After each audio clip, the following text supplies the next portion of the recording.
이재용 삼성전자 회장이 오늘 어젯밤 한국에 입국한 샘 올트먼 오픈 AI CEO와 만납니다. 항소심 무죄 판결 직후 본격적인 경영 행보에 나서는 겁니다.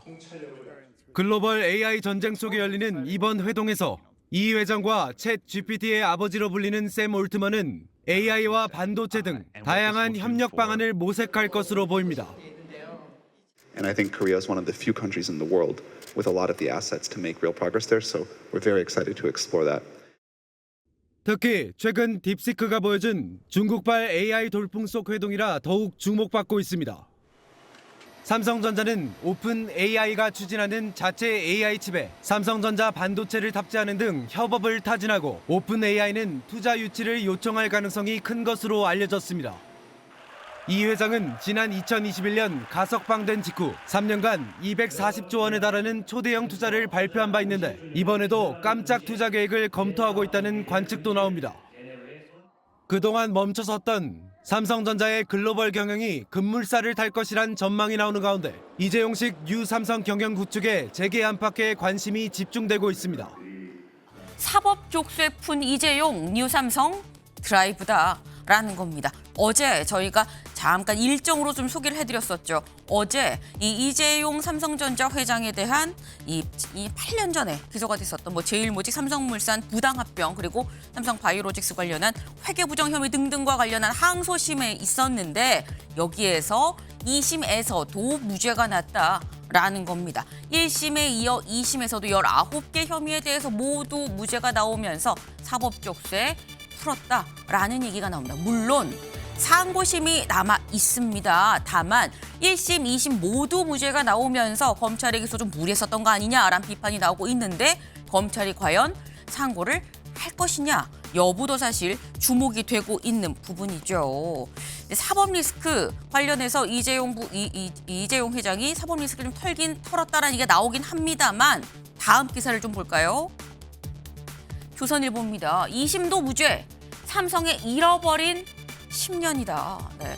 1심, 2심 모두 무죄가 나오긴 하지만 지난 거의 한 10년 가까이 되는 세월은 어떻게 하냐라는 얘기가 되는 거겠죠. 이 기간 동안 앞으로 나아가지 못한 게 많아도 너무 많다. 이 얘기즉슨 지금이라도 열심히 달려나가야 할 때다라는 얘기가 될 수도 있을 것 같습니다. 검은 차량에서 내린 이재용 삼성전자 회장이 굳은 표정으로 법원으로 들어섭니다. 2심 선고 앞두고 입장이 있으신가요? 오늘 오후 서울 고등법원에서 자본시장법상 부정거래 행위 등의 혐의를 받고 있는 이 회장의 항소심 선고가 열렸습니다. 앞서 이 회장과 삼성임원진은 제일모직과 삼성물산의 합병 과정에서 경영권을 승계하기 위해 각종 부정거래와 시세 조종 등에 관여한 혐의로 지난 2020년 9월 재판에 넘겨졌습니다. 하지만 1심 재판부는 이 회장의 19개 혐의에 대해 모두 무죄로 판단했고 함께 기소된 임원진들에 대해서도 무죄를 선고했습니다. 1심 선고 이후 1년이 지나 2심 선고가 내려진 건데 법원의 판단은 같았습니다. 2심 재판부는 증거가 합리적 의심을 배제할 정도로 입증되지 않았다며 검사의 항소를 모두 기각한다고 밝혔습니다. 특히 검찰은 삼성바이오의 분식회계 의혹을 일부 인정한 서울행정법원의 판결 내용을 반영해 공소장까지 변경했지만 재판부는 오히려 경제적 실질에 부합한 회계 처리로 보인다고 판단했습니다. 이번 판결을 계기로 이제는 피고인들이 본연의 업무에 전념할 수 있게 되기를 희망합니다.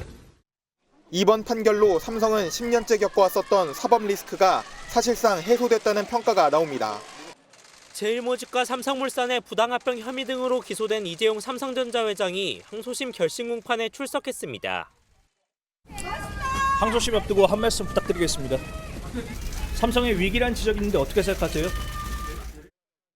검찰은 이 회장이 훼손한 건 자본시장의 근간을 이루는 헌법적 가치라며 주주 반발로 합병 성사가 불투명해지자 합병 찬성이 국익을 위한 것이라며 주주를 기망했다고 주장했습니다. 이어 면죄부를 준다면 지배주주는 편법을 동원해 이익에 부합하는 방향으로 합병을 추진할 것이라며 유 회장에게 징역 5년에 벌금 5억 원을 구형했습니다. 1심에서 구형했던 형량과 같습니다. 이 회장은 최후 진술에서 1심에서 무죄 판결을 받았음에도 무거운 책임감을 느꼈다며 어려운 상황을 극복하고 국민의 사랑을 받는 삼성으로 거듭날 수 있도록 소명에 집중할 기회를 달라고 호소했습니다. 앞서 검찰은 이 회장이 제일모직과 삼성물산을 합병하는 과정에서 제일모직 주가는 띄우고 삼성물산 주가는 낮추기 위해 불법을 저질렀다며 기소했습니다.